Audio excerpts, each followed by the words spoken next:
Facebook and Twitter caused quite the ruckus this week. I don't know if you guys are paying attention to this sort of new situation that freedom of speech and journalism is coming across.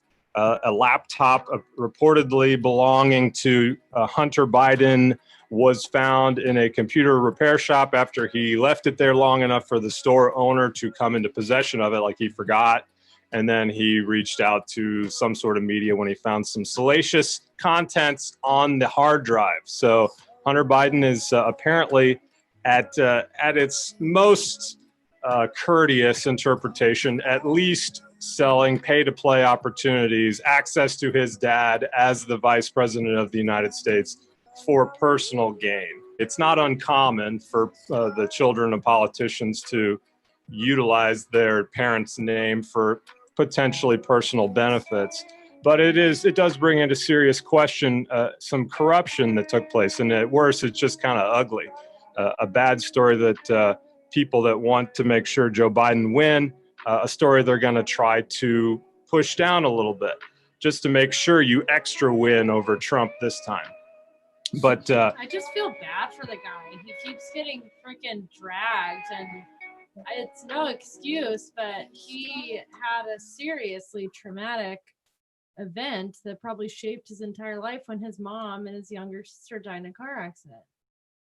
And well, that's not left in, that's not in the conversation when in a 10-second clip on a debate you say your son's on crack. Exactly. Like, oh my God, dude, really? Really? Okay, cool. Like, that's a fair game to play with people. Like, you're so perfect. It's just like so low. But anyway, so still, that's the part that annoys me, is because they're focusing on this potential corruption as well as the crack. It's like, the crack, is that really your problem? Corruption, maybe, yeah, but crack, really? Or are you just trying to be a dick? Like, and it just seems like trying to be kind of a dick.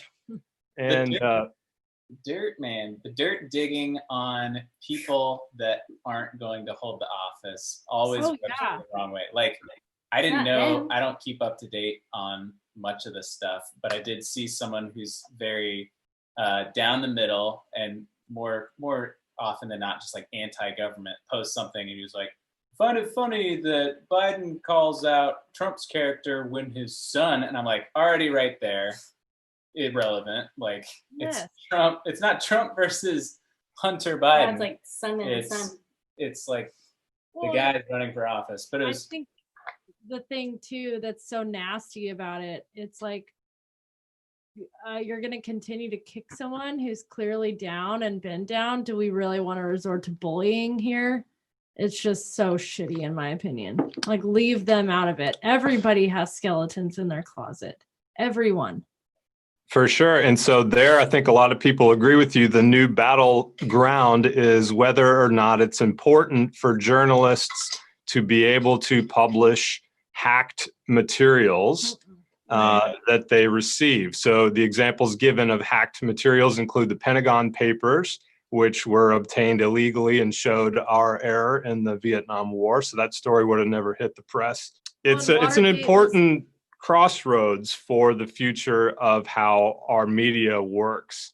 There's people saying that, this is salacious. How dare you post something hacked from someone's computer? And there are other people that say, well, this is of public interest to know that potentially a vice president's son is selling access to Ukrainian diplomats and getting a $80,000 a month job in an industry that he's not really qualified to hold, save for his political connections.